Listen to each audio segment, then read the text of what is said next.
Religion is all Tibetan. Huh?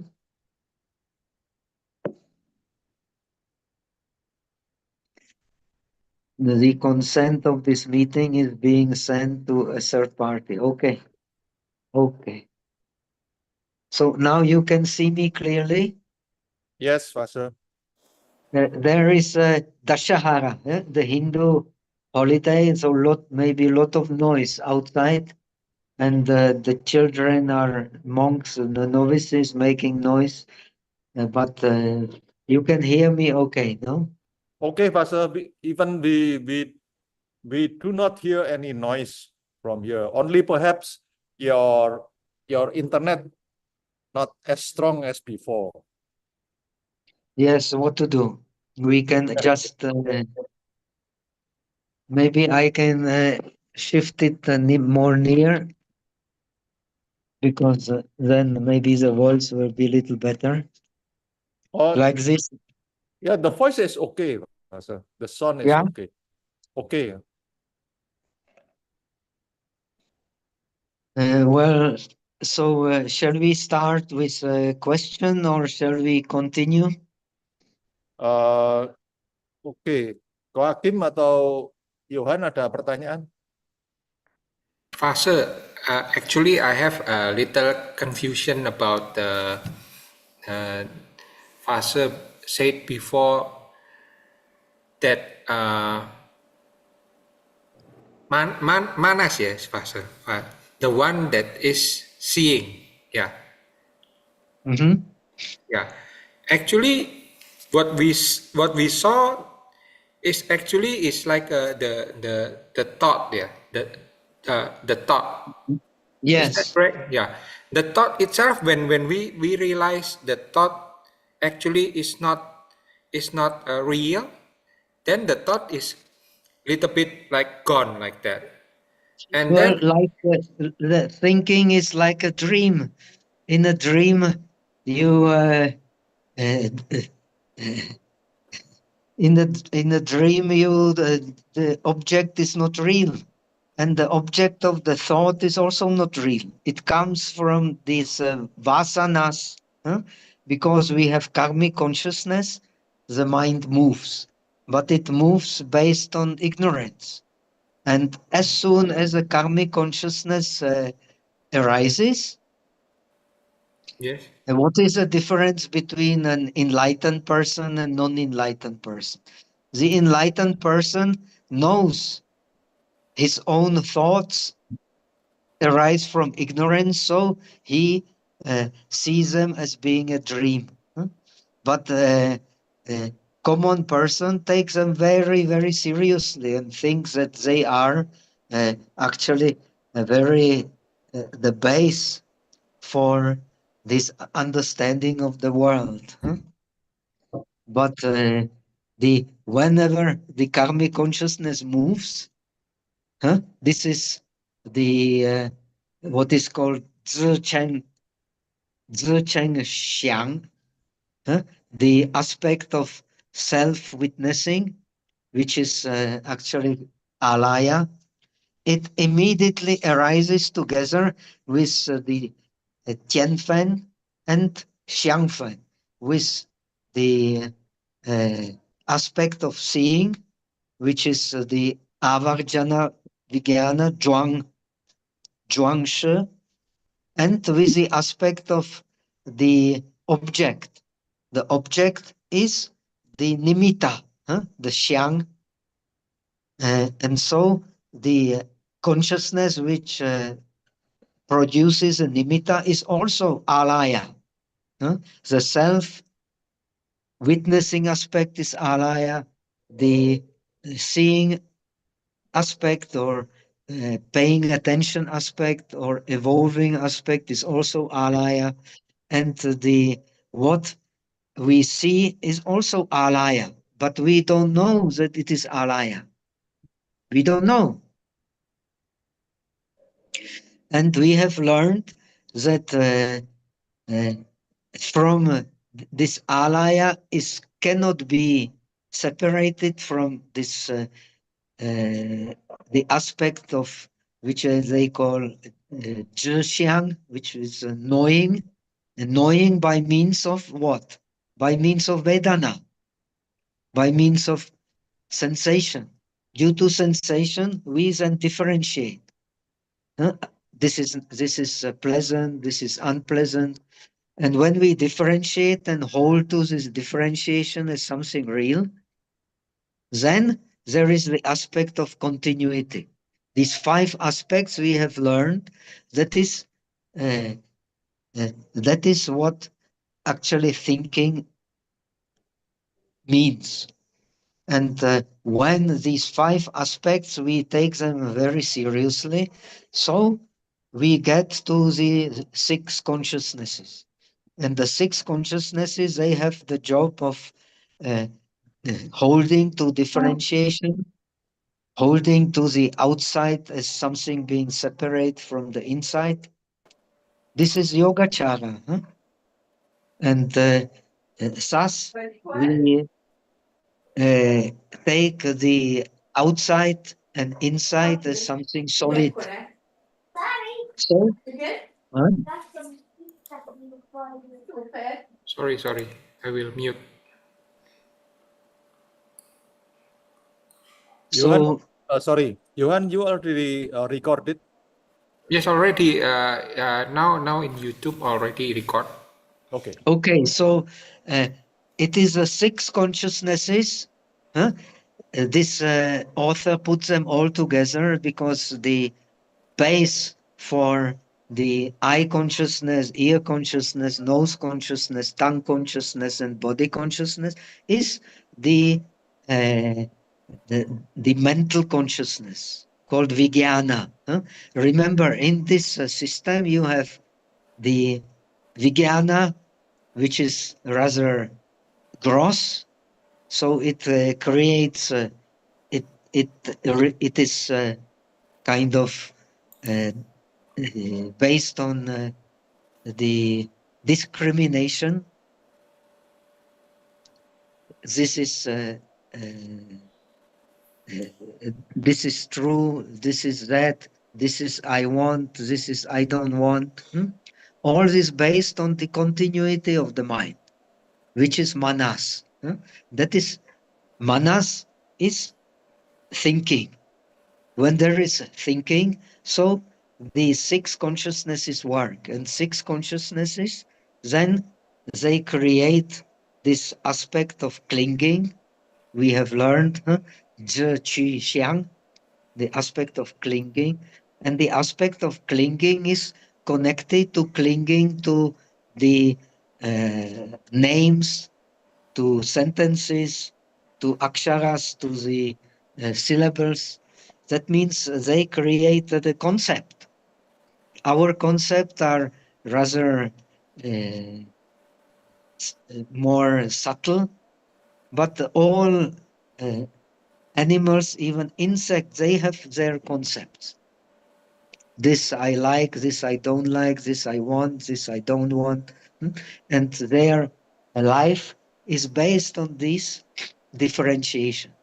Then due to it, they cling to what is pleasant, and they resist to what is unpleasant. Now we want to study meditation. We understand all this like in a dream.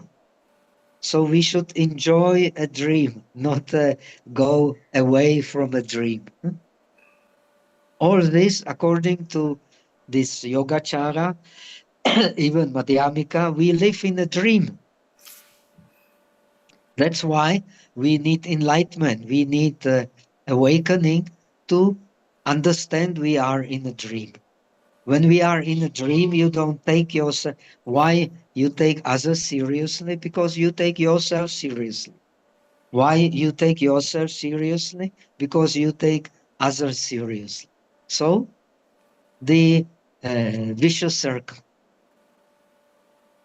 We are subjected to the vicious circle, and because we are subjected to the vicious circle, we create again the new karma and the new bondage.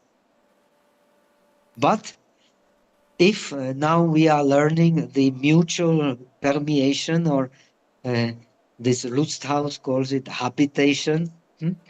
I don't like too much that, not appreciate too much this translation. Let's call it simply vasana, the latent tendencies in the mind. These latent tendencies in the mind, they are created by this continuity of consciousness. Due to this continuity of consciousness, we then cling to what we like, we reject what we don't like. And actually, what we cling to and what we dislike is not reality, but it is a reality based on names, concepts. This is called in this tradition, but it is not mentioned in our treatise. It is called parikalpita. Pienti. Due to this pienti reality, we don't see the actual dependent origination as a Buddha has realized under the Bodhi tree, but we see the dependent origination based on our concepts, based on our clinging. So this is not, so this is illusionary dependent origination. This is what is to be realized in meditation. Whenever the thought arises, it is the illusionary dependent origination. In our case, when we are still clinging to this discriminating consciousness. But when we become realized bodhisattvas, then we don't cling anymore to differentiating consciousness. So our consciousness become very subtle. It is based only on manas, not anymore on clinging to these six consciousnesses. So uh, uh, this is the bodhisattva realization. This bodhisattva realization is in a way more difficult than the realization of the disciples of the Shravakas, because it is Shravaka, we have explained, realization is based on correct differentiation. This bodhisattva realization is based on non-differentiation. So because of non-differentiation, the bodhisattva does not see any own nature in anything. Everything is connected to tatata. This is what we are learning. So, because our tatata, which is hidden in the mind of beings in the form of the Tathagata Garbha, of the Buddha metrics, or what is called in the Zen tradition, Foxing, the Buddha nature.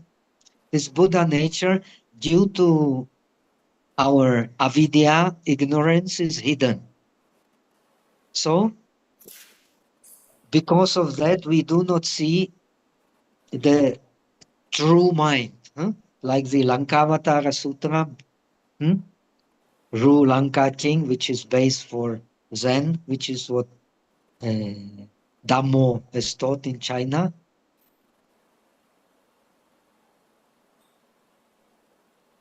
Teaches that actually, because we are connected to ignorance, then our Tathagata Garbha turns to alaya, consciousness. Now this alaya consciousness base, the essence, the tea, still remains the Tathagata Garbha. But the characteristics have changed. So the essence remains, but the characteristics have changed. The characteristics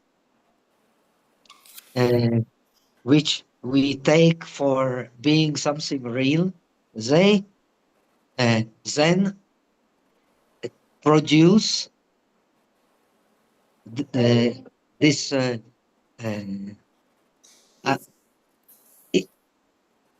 even we are not aware of it, they produce the thinking, which is actually based on continuity. The continuity is already our liking and disliking. So we are kind of stuck. So this Tathagata Garbha in this tradition and the Alaya, they are always connected. The Tathagata Garbha, like Alaya, it has the aspect of creating things. We have learned that. It has the aspect of seer, and it has the aspect of the seen. The Nengzang Ken Suozang. Because it is connected with Alaya. But the Alaya, we have learned, has the two aspects. The aspect of Jue, of awareness, and the aspect of non-awareness.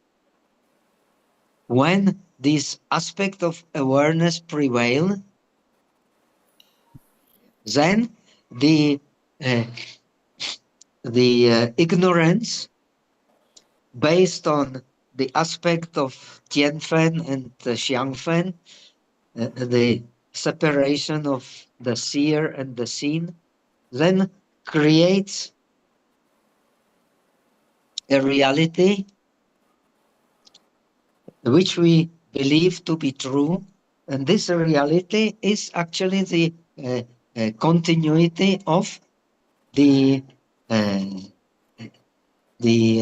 karmic consciousness, which then permeates, habituate, as Rustav say, but you can say which permeates, is this maybe better translation, which permeates the manas, or thinking, individual consciousness. Then due to it, we identify with the continuity of thinking. When we identify with the continuity of thinking, then we create these 6 kinds of the gross types of consciousness. So this we identify with the Zhixiang, with the aspect of differentiation, with the aspect of continuity based on differentiation, then with aspect of clinging, and then with aspect of the concepts, creating concepts, fabricating concepts, which then are responsible for the aspect of clinging and creating a new karma and new bondage. So this is how we move in the samsaric existence, because the permeation of ignorance get hold of our thinking, of taking it for something objective. When we take the thinking as something objective, we take the objects of our thinking as something objective. So this is how the ignorance permeates the alaya. So we create either wholesome or unwholesome deeds. When we create the wholesome deeds, it means that the suchness starts permeating our thought, and our thought starts understanding that the outside objects are not divided from actually from the mind, that they cannot be separated from the mind. So we do not cling to them so obstinately, and do not, based on this clinging, we don't create the new karmas. And if we do karmas, we do them on the base of wisdom. The kusala karmas, they have wisdom. If they don't have wisdom, they don't have power to reveal something of the true nature of the mind. If they have wisdom, they have awareness, then they connect us to understanding our true nature. Is it more clear now? Yes, Pastor. I think more clear. The one thing that I was confused is before is like this, Pastor. When we saw something in our mind, and then we understand that we should not cling to that, and that awareness itself is actually I was thinking this one is actually also like a concept, a concept, concept Yes, not to cling like sure. that. Nothing wrong with the concept. Yes, yes, We meditate actually on concepts. yes, When we do shamatha, we meditate on concepts. When we do vipassana, from the point of view of Mahayana, we also meditate on concepts. If no one explains to us the uh, the five aggregates, we don't meditate on five aggregates, right? yes, Pastor. Yes, It is a also concept, but it is a correct concept. Correct concept leads to the kushala. What is the base of kushala in Buddhism? Anicca or anitya, the impermanent, the dukkha, whatever is permanent cannot bring lasting satisfaction. And what cannot bring the lasting satisfaction is not the self. That is wisdom. And what is ignorance? Hmm? The uh, there is in this samsara something which is eternal. Hmm?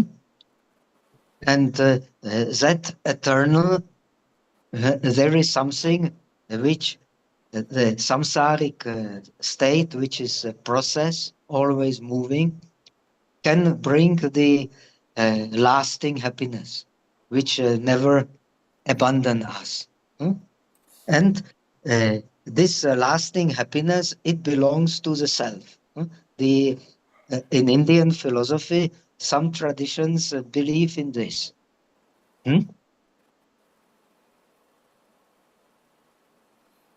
The Buddha has discovered what you don't find in the Vedas. I have asked in India the experts on Vedas. You don't find the word Vipassana in the Vedas. There is no such word. It comes only with Buddhism. So by the Vipassana, the Buddha has discovered that the self is also a concept. The God is also a concept. Whatever we can grasp must be a concept, because a true reality is true reality because we cannot grasp it. And he called this true reality nirvana. The nirvana is nirvana. It is free from ignorance because you cannot grasp it. And this is the correct differentiation. But we come to bodhisattva path. The nirvana and samsara cannot be separated. We can only realize nirvana in samsara, and samsara can only be realized when we understand nirvana.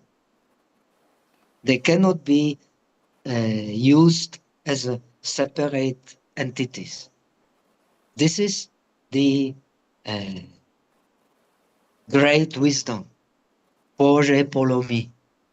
So there is only one entity which applies to everything, and that one entity is called suchness.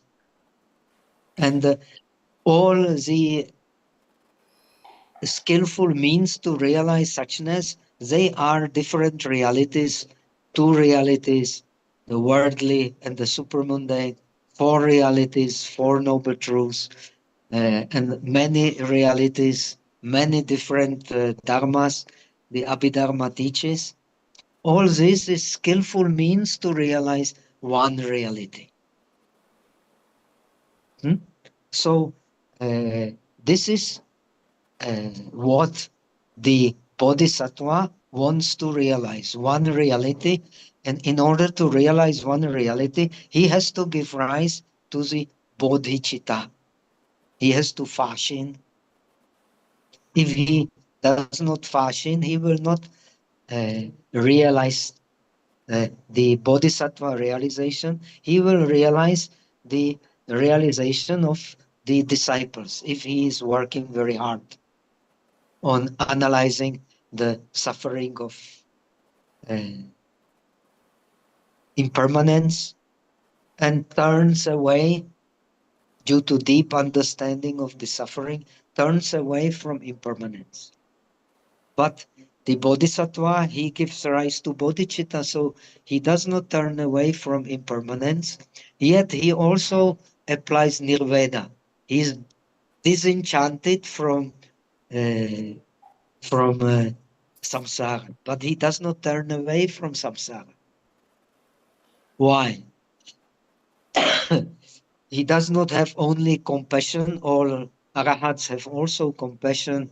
They have love, compassion, joy, equanimity. But the bodhisattva has the tape. He has a great compassion. So he decides, based on bodhicitta, he stays in samsara. But he realizes the wisdom of nirvana in samsara, not out of samsara. This is a task of bodhisattva, to realize the uh, bliss of nirvana in samsara, not apart from samsara. And so he used many skillful means to do so. In Mahayana, this pure land and so on. Pure land is also creation of uh, uh, the Mahayana teachings. There is no pure land in the Theravada teachings. And the pure land is the skillful means to attain the real mind. The real mind is without differentiation. Now, when we come to Tibetan, now I am in a Tibetan monastery, then the skillful means they multiply a lot.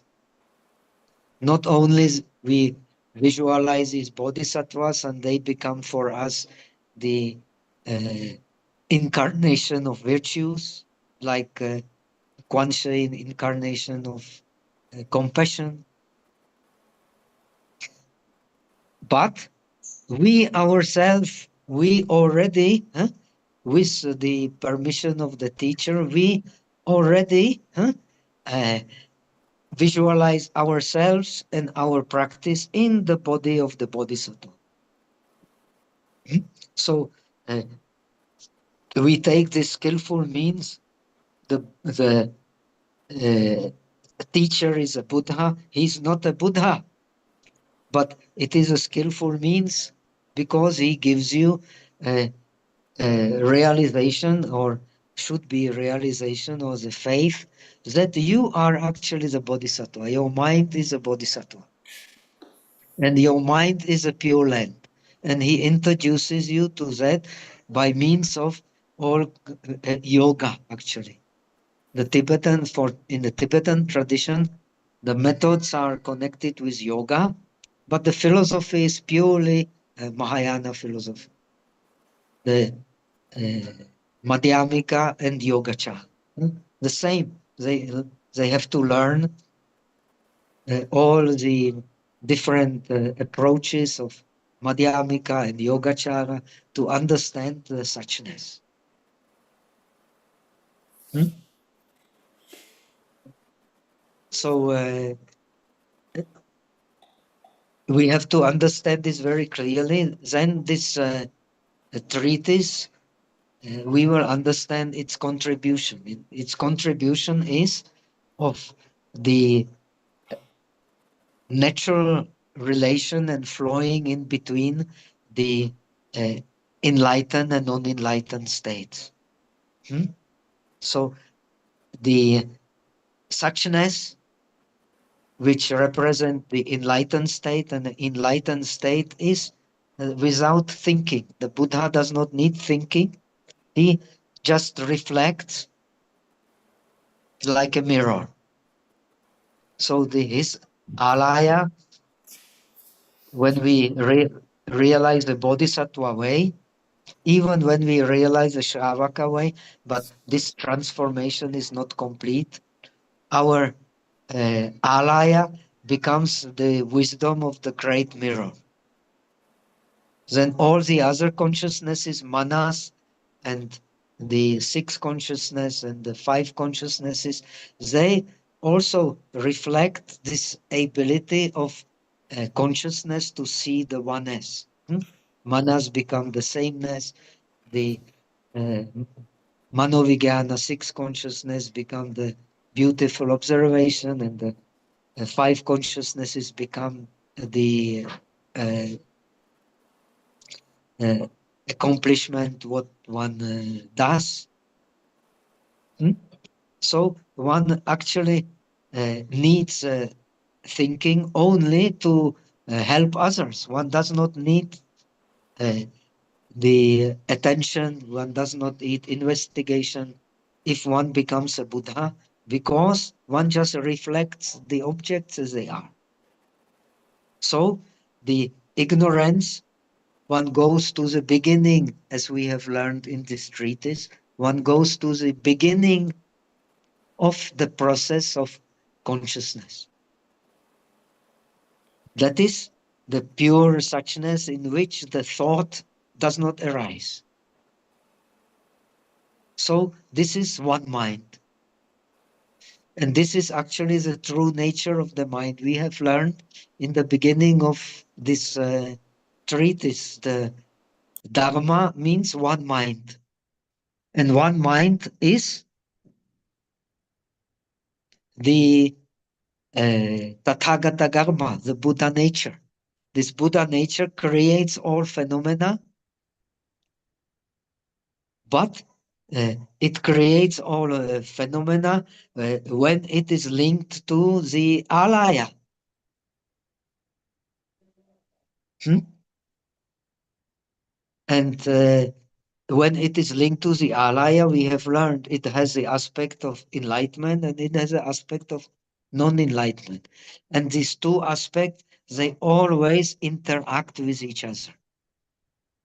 And this is a condition of the beings.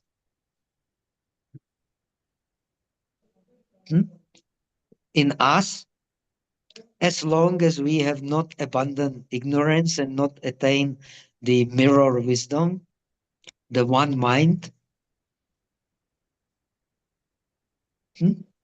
we are always kind of interaction between the ignorance we have learned in the last lesson and suchness.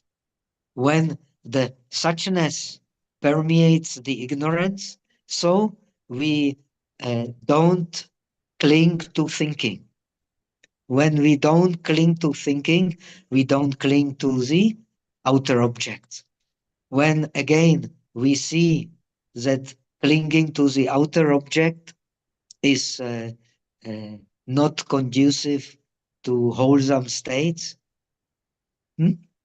then we have discovered that we cannot rely on so much on this differentiate, discriminating consciousness.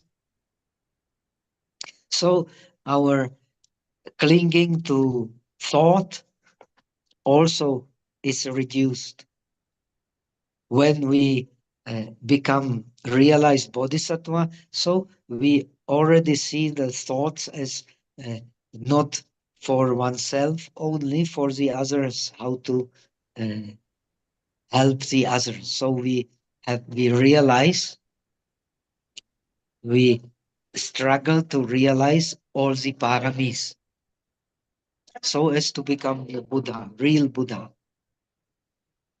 But the real Buddha from the very beginning is inseparable from our consciousness. Only it is hidden by the layers of ignorance. When the ignorance permeates our mind, so this aspect of suchness is hidden. We don't understand it. When the suchness permeates the ignorance, we start to see this aspect of suchness. So our clinging to the outer phenomena reduces. When it reduces, automatically it will also reduce clinging to our thinking. And when clinging to our thinking will reduce, then we can realize the bodhisattva realization, which is based on actually non-thinking, non-differentiation. The sixth consciousness, as we have seen, it creates this clinging. And this clinging is still very, very subtle in the manas. But it becomes gross in the sixth consciousness. So the only the realized bodhisattvas, the Bhumi bodhisattvas, the Ti Bosa, he penetrates the illusionary nature of continuity.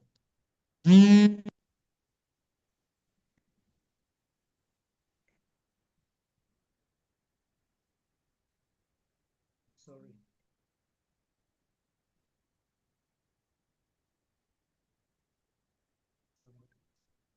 my teacher is calling me and I don't know how to stop it. Okay, we have to let it stop.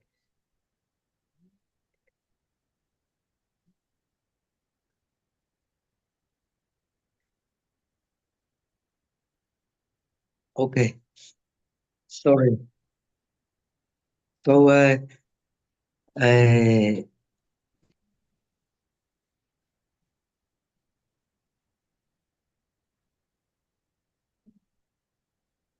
so this is our situation.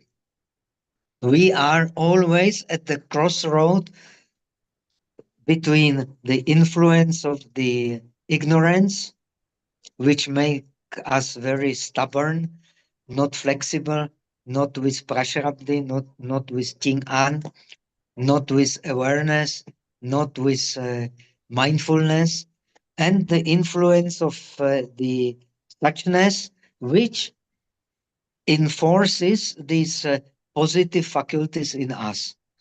The faith, the virya, the effort, thinking, then the mindfulness, then the samadhi, and the vipassana or awareness. They are strengthened with by the permeation of our mind by suchness. With the permeation of our mind by ignorance, these positive faculties which bring us to the enlightenment, which bring us to the strengthening of the seven causes of enlightenment. We all know the Smriti, Dharma Pravichaya, Fa Zi, Chen Yen, then Jin Jin, then Xi, and so on, Jing An. So, and then we can live in the middle way. But the middle way of the disciples is we have learned in the beginning is xiangshi jue. It is a seeming enlightenment because it is based on correct differentiation. The enlightenment of the bodhisattva is not based on the six consciousness, but without using correctly six consciousness, we cannot practice vipassana. We have to learn first to use six consciousness directly, to use the concepts directly, correctly. But the content of realization is based on the pragya paramita, the non-differentiating mind, non-differentiating consciousness. So this is a difference. And this realization of the non-differentiating consciousness is, of course, much more powerful according to this tradition.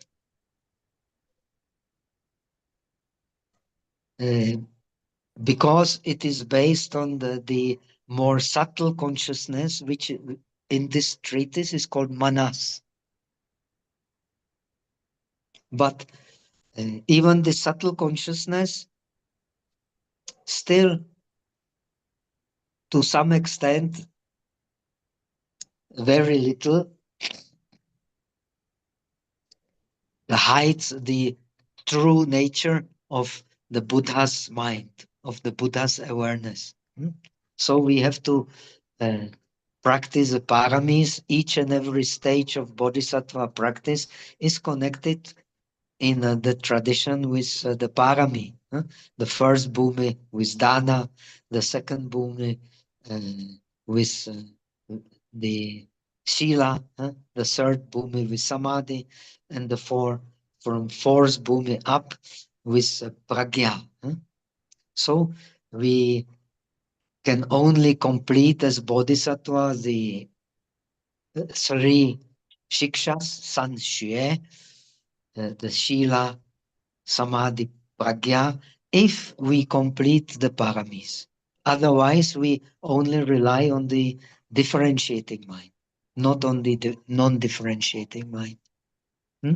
Is it clear? Yes, Master. Very, very clear. Thank you. Thank you. So, shall we continue now? Let us see what it means that we are always in the crossroads, that either the ignorance strengthens the thinking, reliance on thinking, and reliance of thinking strengthen the reliance on outer objects of something being separated from consciousness, being really there. That's why we create a new karma, new bondage. So the other way is the other way around. By understanding that these outer objects are not separated from thinking, and the thinking is not separated from the the the consciousness, the one mind. So we finally get a clear vision of this true mind. The true mind is hidden by the karmic consciousness, which produces, as we have learned, the zhuanshe, the activating consciousness, and the activating consciousness creates the kyati, the consciousness, xian shi, the revealing consciousness, which then creates the differentiating consciousness based on Vedana, on sensation, and based on sensation, we then differentiate and create continuity in the mind based on what is pleasant and unpleasant, and based on pleasant we cling, based on unpleasant we have the resistance, we don't like, and so we are excited, and we are sluggish, and we have doubts, So our true nature is hidden from us. So shall we continue now so that we have a little bit of continuity? Now we understood that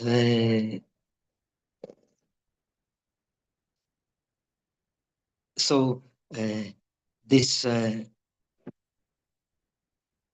we have understood that the nirvana itself is no cause, and the non-dualistic nirvana is called suchness. Same like a form. The form or rupa also does not have a cause. Cause means wholesome or unwholesome. The nirvana also, there is no wholesome or unwholesome. So as we chant every day in the Pore Polomito Shinching, not pure, not impure. Also uh, not erosion, not ceased. So it has no cause, because the cause is the kusala or akusala, and that belongs to the moving mind. And when the tathata is covered by ignorance, then we believe the moving mind to be something which is actually should be object of clinging, because it also, this moving mind also divides between subject and object. And when there is division between subject and object, automatically we differentiate on the base of Vedana, feeling. And when we differentiate on the base of Vedana and feeling, then our consciousness has continuity.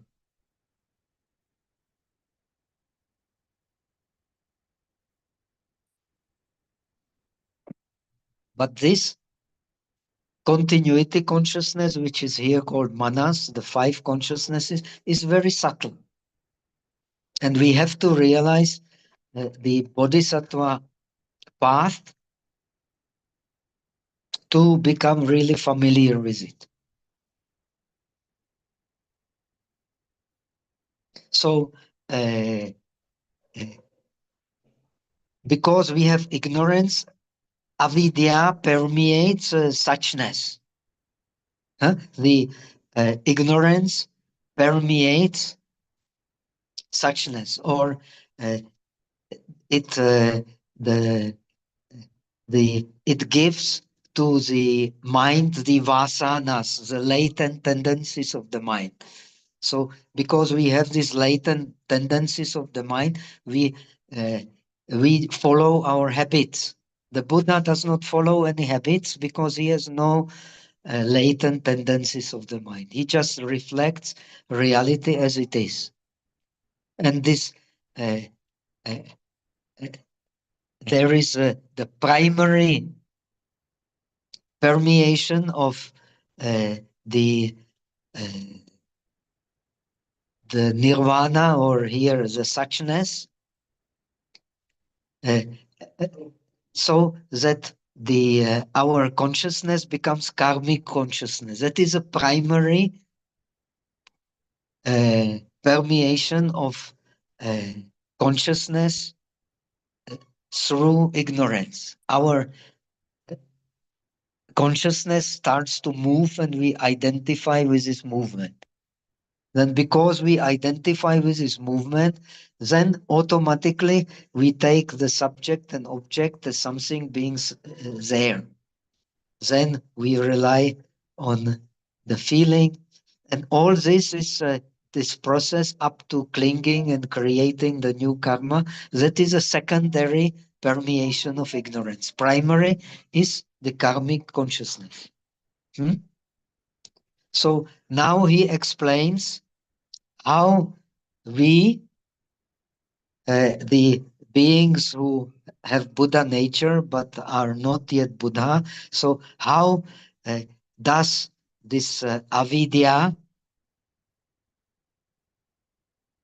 produce non-stop all impure dharmas? Hmm?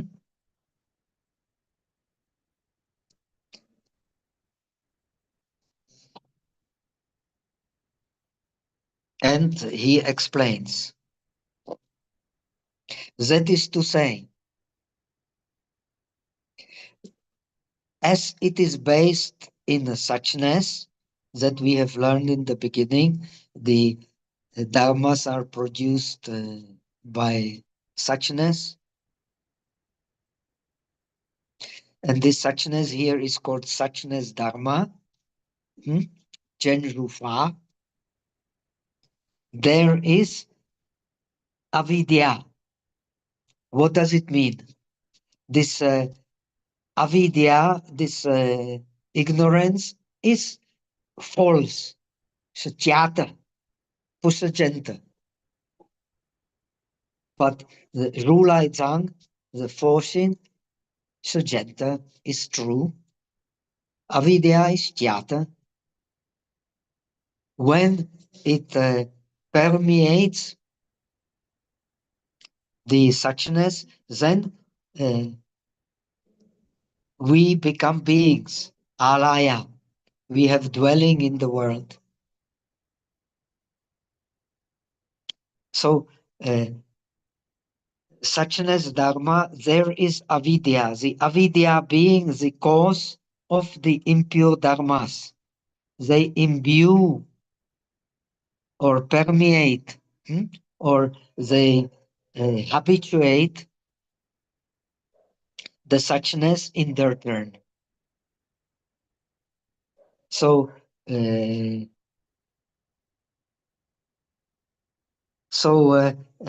means, simply saying, as the commentaries all explain, I explain very simply because there are some different views. We don't go into that. You can see Lusthaus. He has done a terrible work because he can use a computer. I don't use computer. I just use memory. So the suchness is the cause, and the ignorance is the condition. And we beings, we are these causes and conditions. The suchness is a cause. We cannot leave the suchness. It is the true nature of the mind. But due to this conditioning of ignorance, we then have the alaya consciousness. We have a consciousness which, so to say, in which we dwell. But the nature of consciousness is not something you can really dwell in the sense that it is the abode, like the Himalaya is the abode of the snow. Our consciousness is not the abode of the self or anything that belongs to the self. Our consciousness, because it is not the self, it has it is not abode of anything that belongs to the self. Therefore, we call it suchness. This is very important to understand. This is very deep meaning. I repeat again, our consciousness is not separated from the Buddha consciousness because the true mind does not dwell anywhere. It becomes, it has dwelling because it is permeated by ignorance. So the cause is a suchness, and the condition, the pratyaya, the yuan, is ignorance. And so here we are. We dwell in the alaya. This alaya is Nengzang, Suozang, and Shen Fa.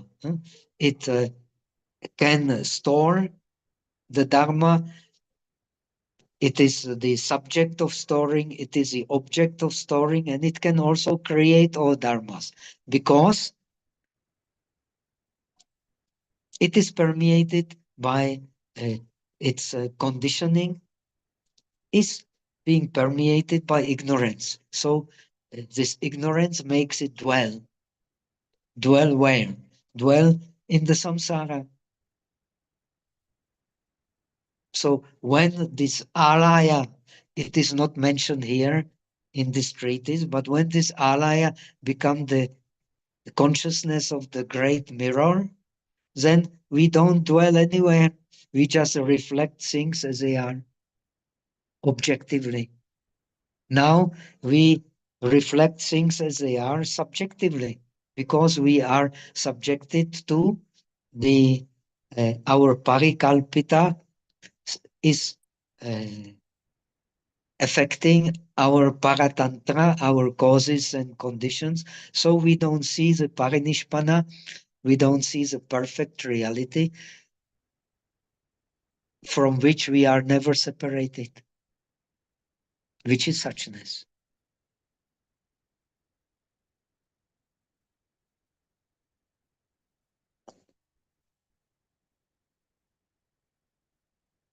So, in other words, it is very important to understand the avidya permeates suchness so that it becomes alaya. And alaya is abode of our consciousness. Like the Himalaya is the abode of the snow. The alaya, the original root of alaya linguistically is from the Sanskrit root li, which means to stick. Because the mind is sticking, it has laya, it falls down. A very wonderful language, Sanskrit.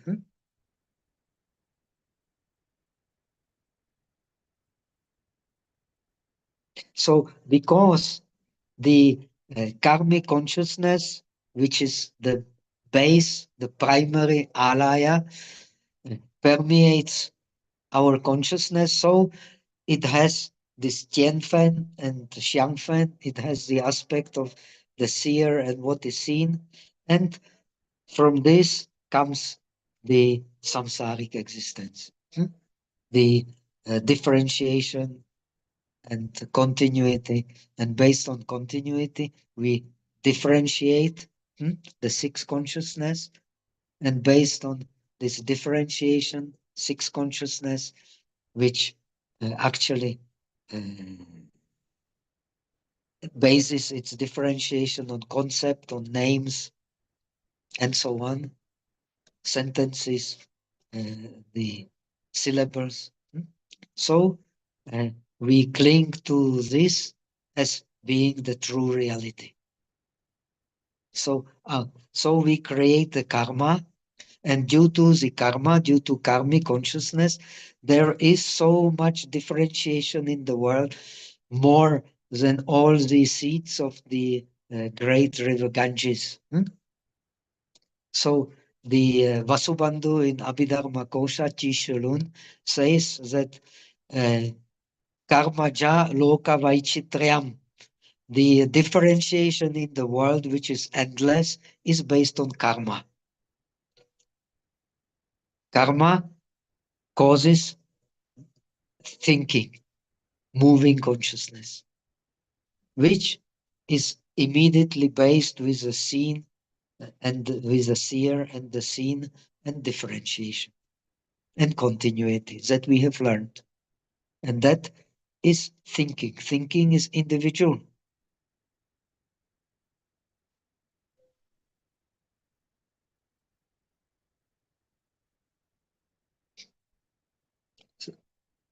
So the father of modern European philosophy, the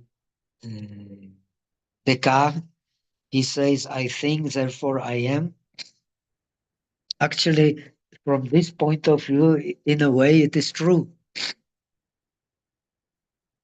The thinking brings the illusion of there being a self. If we don't think, we don't have the illusion of there being a self. When we start to think, here it comes. But actually, even the Shravakas, the disciples, know very clearly, because they have correct differentiation, that thinking is just a process. There is no self in thinking. But yet, it is also true, due to thinking, we get the impression that there is a self. If we don't think, we don't have this impression.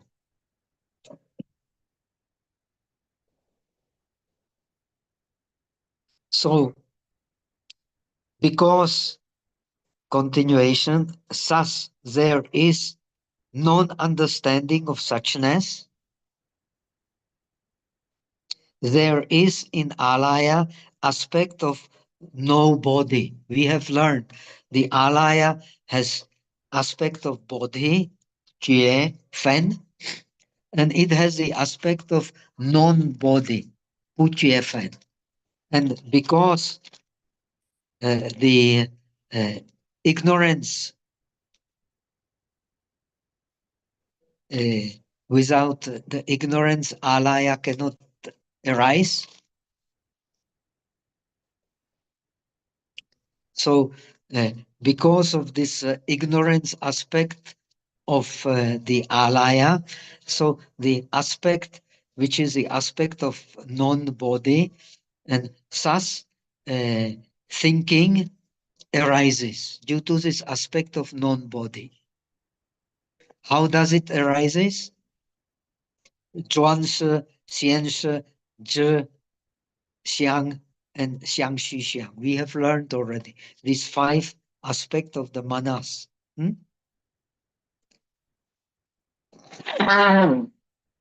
What does it mean?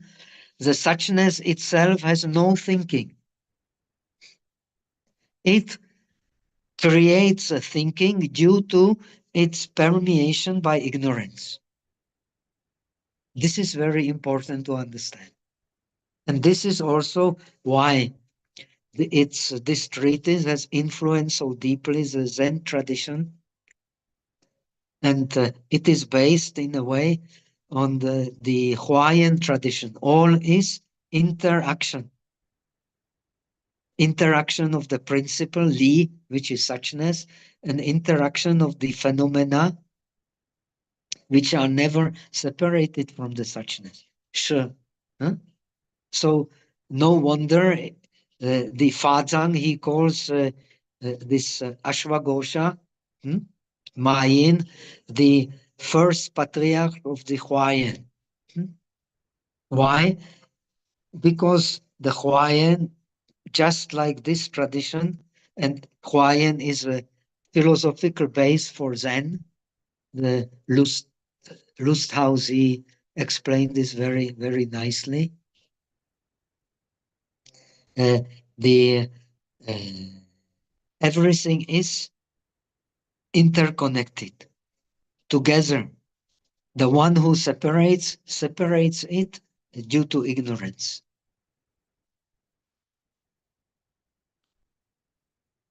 And this Hawaiian indeed is also the bridge to the tantric way of thinking. The nirvana is not something that is not related to the form, to the body, but it is always together with the body. The great Parinirvana Sutra says that the difference between the nirvana of the disciples and the nirvana of the bodhisattva is that in the nirvana of the bodhisattvas, the nirvana is together with the form, the pure land.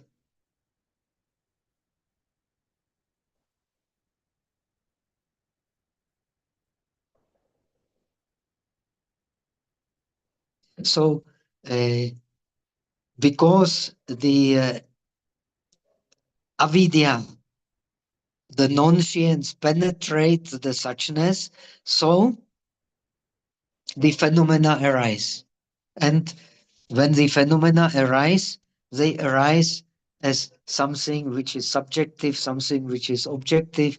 They arise as something which is pleasant and something which is unpleasant, and as a continuity. But this is very subtle. Yet it is base for our sixth consciousness, which then discriminates.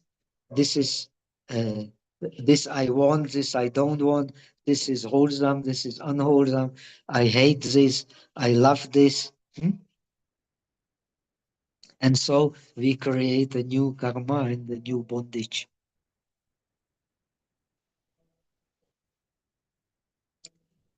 So, and thus thinking arises, which reveals objects.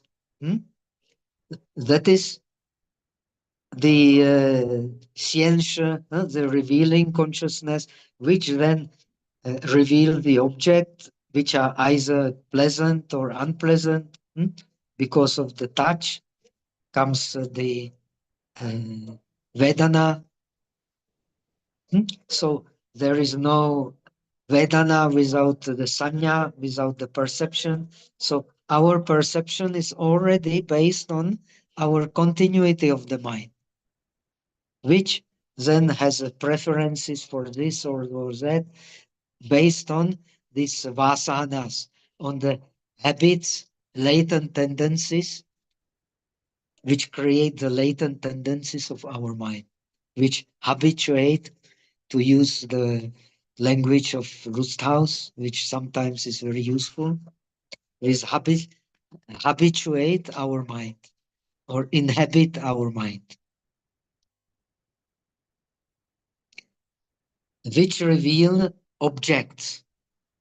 Thus, there is existence of illusionary objects. These objects are illusionary because they are creation of the thought, and the thought is creation of the karmic consciousness. So these objects become something that we can hang our mind on. Again, this beauty of the Sanskrit language. In Sanskrit, the object means alambana. Lam means to hang. So object is something we can hang the mind on. But the nirvana, no one can hang the mind on nirvana. Yet it is the object in a way, but not the object as we usually understand it, as something we can hang the mind on. We understand the object as being real because of our thinking. When we do not think, we do not see the reality of the objects.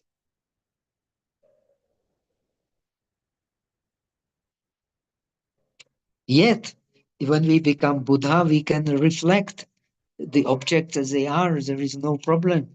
The book is still a book. But no clinging.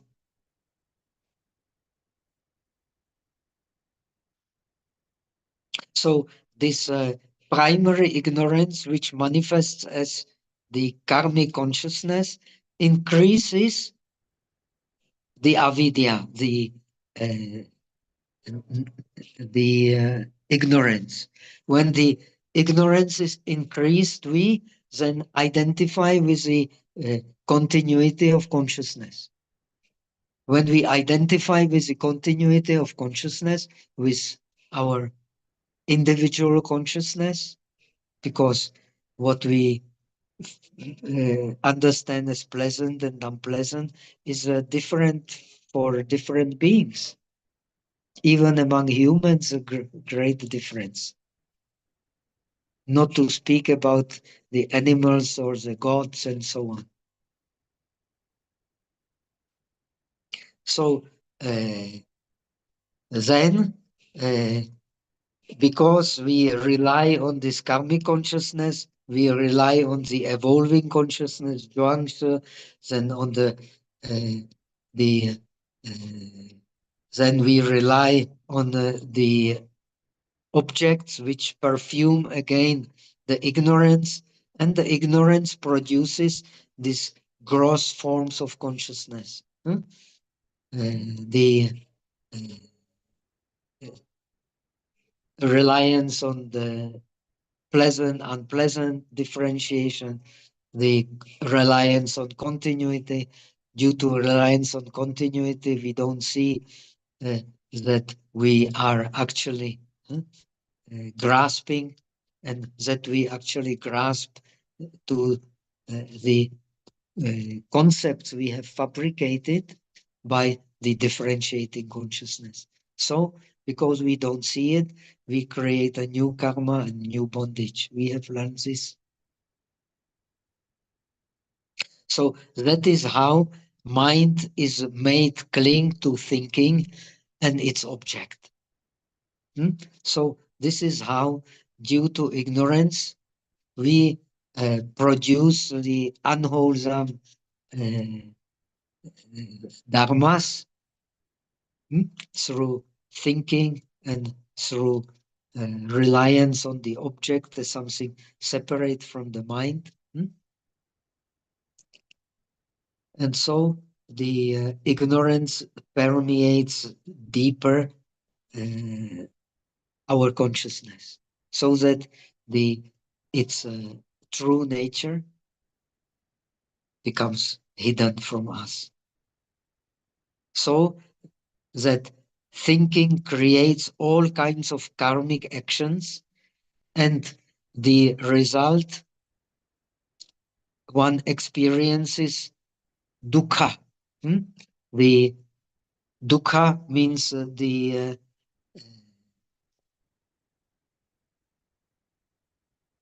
state of identifying with the samsaric being.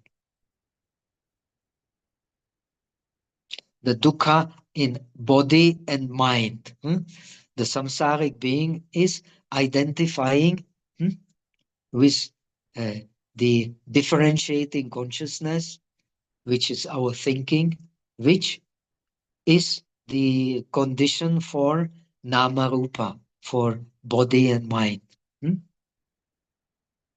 So this permeation by means of illusionary objects, so we come to the end because of karmic consciousness. We are thinking and take it as something objective. Actually, it is subjective, and due to illusionary thinking, we create illusionary object as something being there as separate from consciousness, from suchness, from the one mind. So this, now we go to the end, this permeation of ignorance through creating the true objects being there. This permeation of illusionary objects through ignorance is of two kinds. And he asks himself, which two? The first one is permeation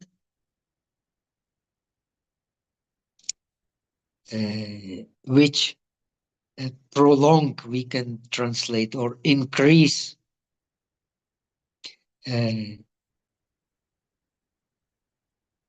the habit of illusionary thinking, Wan Xian. Due to the permeation through the illusionary object, the alaya is permeated through clinging to the illusionary object as being something separate from the suchness, as being something which is really there, not product of the karmic mind, together with the evolving mind and revealing mind and the differentiating mind based on the Vedana and the continuity, which is individual. So when they are illusionary objects, so this the avidya, the ignorance, is strengthened in two ways. First, by permeation, which prolong and increase the illusionary thinking. The vasana, literally, the latent tendency of illusionary thinking. What means illusionary thinking? Identifying oneself with the thinking. And it becomes habit due to the false ideas that these objects are really there as something separate from suchness, as something separate from the true nature of the mind.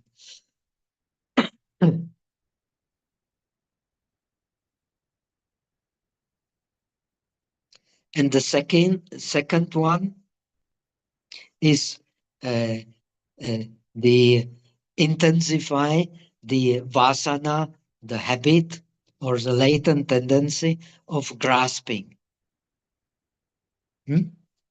We grasp.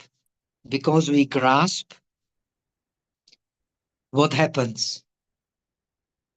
We cling to our drishti, our views, and we take our thirst, our desire as being something real, based on real objects. So avidya first permeates karmic consciousness and thus creates the objects as something really being there. In turn, then, these objects permeate the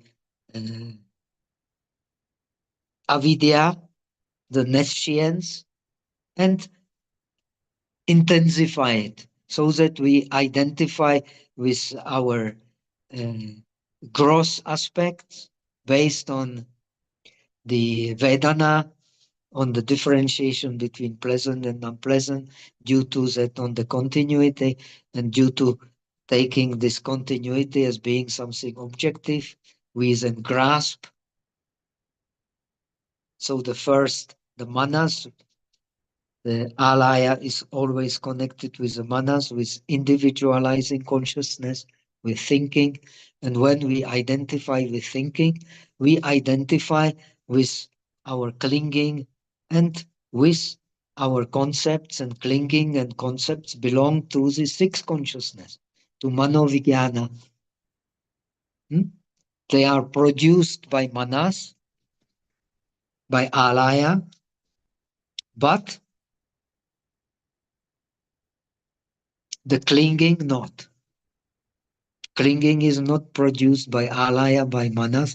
Clinging is produced by manovigyana, which then directs our eyes, ears, nose, tongue, and body.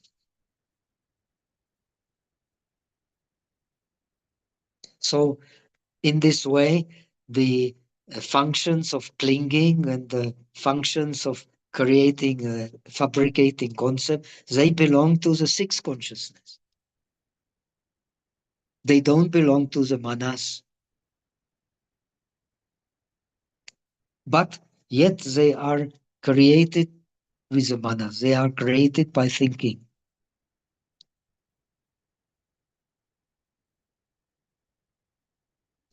So he continues. There are two kinds of permeation by illusionary mind. We started from the end. At the end, we have the illusionary objects. Because we identify with the karmic consciousness, then automatically there will be evolving consciousness, revealing consciousness, the Vedana, then there will be the continuity, then there will be illusionary thinking.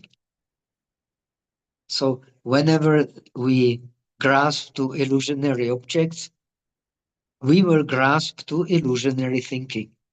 That is natural. When we don't grasp to illusionary objects, then we can reduce our clinging, reduce our ignorance, in the sense that we understand eventually, step by step, that the thinking also is illusionary. So there are two kinds of permeation by illusionary mind, Wangxin or Wangxiang. Which two? Root permeation by karmic consciousness, due to which arahats, pratyekas, and bosas can experience the dukkha, the unsatisfactory state of samsaric being in which we are. This samsaric being in which we are cannot bring the lasting happiness. It is impossible. And even when we become arahats, we become pratyeka Buddhas, we become bosas, we still have to stay in the samsara. When we stay with the samsara, we are subjected to the viparinama dukkha, that means a dukkha by change. Our body is changing, getting old, dying, entering the process of dying.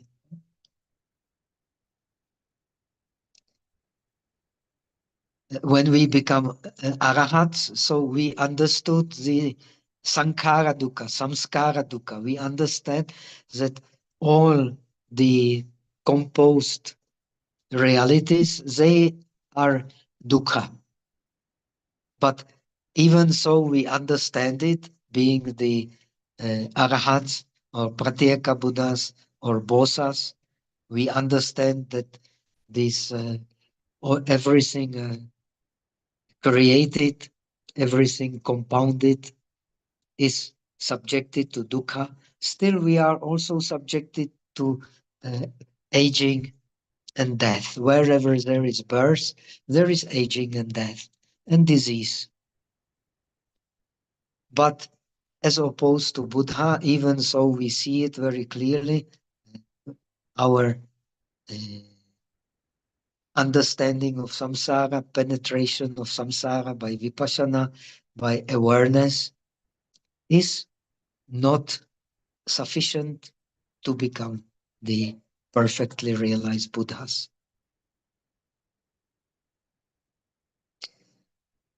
One, that is the first one. The karmic consciousness is a subtle consciousness. And when we become the Buddhas,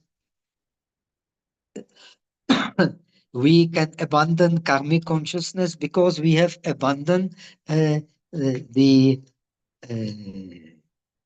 thinking and the latent tendencies of the mind, the vasanas. But even when we become bodhisattvas, the pratyeka Buddhas, and the arahats, we have not yet abandoned the vasanas. And these vasanas, due to being connected with vasanas, we are also connected with the process of the aging and sickness and death. Even the Buddha as a bodhisattva still alive, according to Theravada at least, according to bodhisattva path, not in his dharma body, not in his sambhoga body, but in his nirmana body, he is also subjected to pain. So even the Buddha, it applies to him. But in the nirmana kaya, not in the dharma kaya, not in the sambhoga kaya, not in the dharma body, not in the enjoyment body. one that increases habit of the consciousness. That means there are two kinds of permeation. First, by karmic consciousness, which is very subtle, but due to which still we are subjected, even when we are enlightened, we are bodhisattvas, we are arahats, we have wisdom, we have vipassana, we understand perfectly the existence is a process. We are still subjected to dukkha uh, and to the dukkha of change. Dukkha means we still have the pain in the back, in the knees, and so on. Even the Buddha has one and the other one is one based on the sixth consciousness. That is a one which increases the habit of consciousness discriminating. That is a sixth consciousness. Discriminating among things. Vastu. So illusionary mind causes two types of samsaric dukkha. The subtle one, which we have explained, and this is a gross one.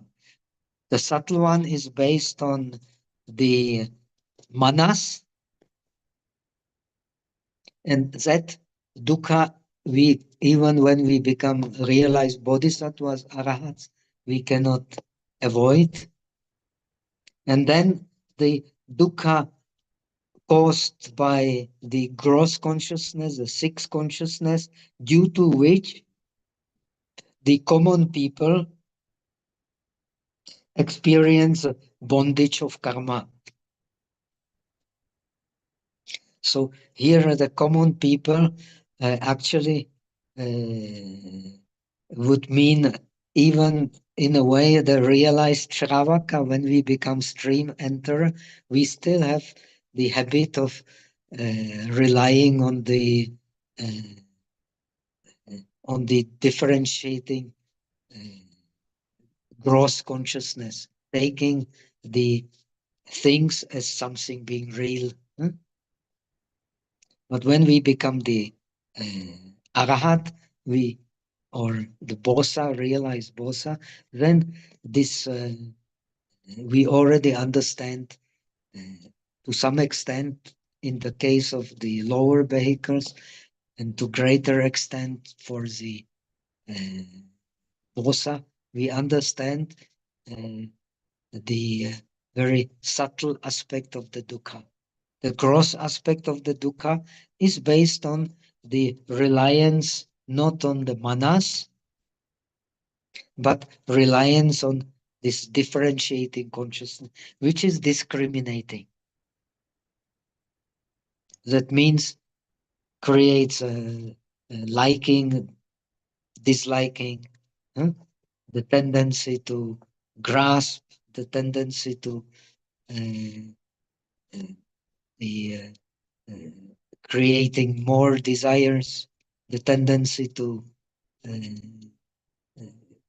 grasp for our views.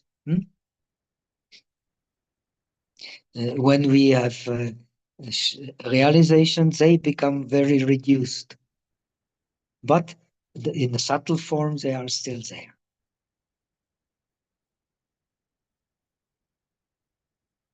So this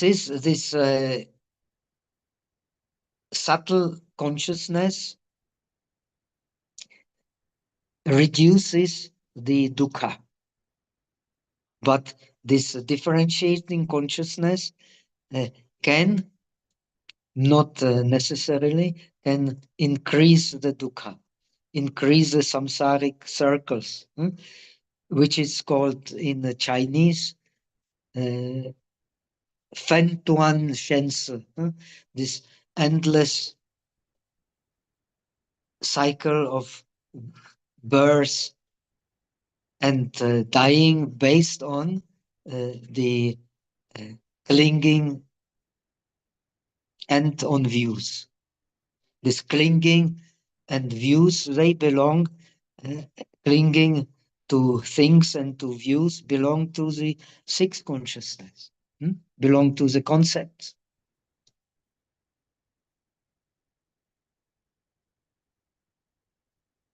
So again, this illusionary thinking permeates the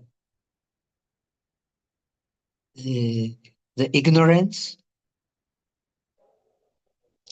and this causes these two kinds of samsara dukkha, and one cannot leave thinking, and because one cannot leave thinking, being not yet the Buddha, so still the thinking is also viparinama dukkha. It is the dukkha of the change. When we become arahat, we still have to think.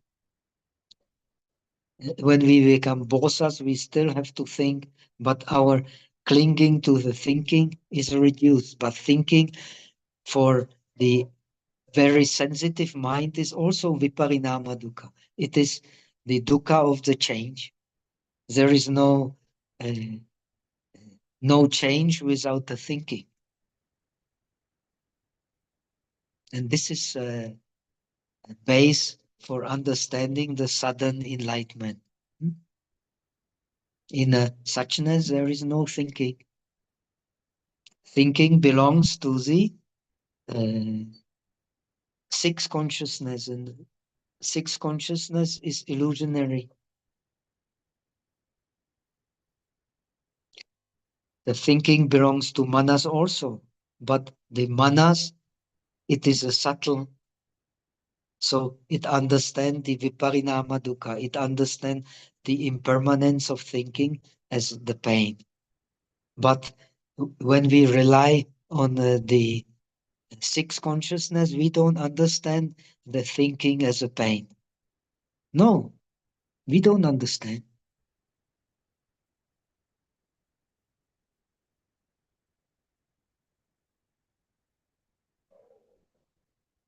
So this karma vijnana supports the ignorance. So one cannot leave thinking. The karma vijnana support ignorance, so one cannot. The ignorance become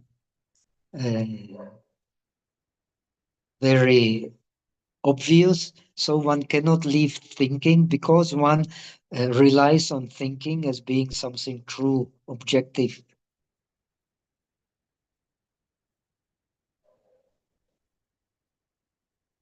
And it is dukkha which even the arahat has, because arahat also has to think. The Buddha is, the true Buddha is a suchness, and suchness is beyond thinking. We have learned it. And for the subtle mind, the thinking is a dukkha. For the differentiating consciousness, the thinking is not a dukkha. So the sixth consciousness relies on the differentiating, which is discrimination among the things. And due to this discrimination among the things, we then cling to our views, and if there is more permeation by ignorance, then we cling stubbornly to our views and create more desires. So this is how we work in samsara. Let us continue next week. Next week I will be in Nalanda for a change. Tomorrow I am again traveling, first to Siliguri, then to Patna, then from Patna to Nalanda, where I will stay for almost 2 weeks. But in Nalanda, I hope I can also find internet, and we can continue as usual. if there is some hindrance, because this is India, this is not Indonesia, this is not Europe. In Nalanda is a remote village, kind of, and it happens there are power cuts. Here it happens rarely. I am in West Bengal. West Bengal is better organized than Bihar. Bihar is the most backward place in India. So these power cuts happen quite often, but let us pray they will not happen during our lesson, and hopefully it should be all right. So let us transfer merit from our learning together for the benefit of all sentient beings. May all sentient beings attain the happiness of realization. 愿你此功德普及一切，我等一众生皆空成佛道。May the merits of this practice spread to all beings so that we attain the state of perfection. Om Mito Bo. So that much for today, and see you next week. Huh? Okay. Okay, thank you, Pastor. Thank you so Thank you. much. Thank you, Thank Pastor. you. Pastor. Thank you, Bante. Bante. Thank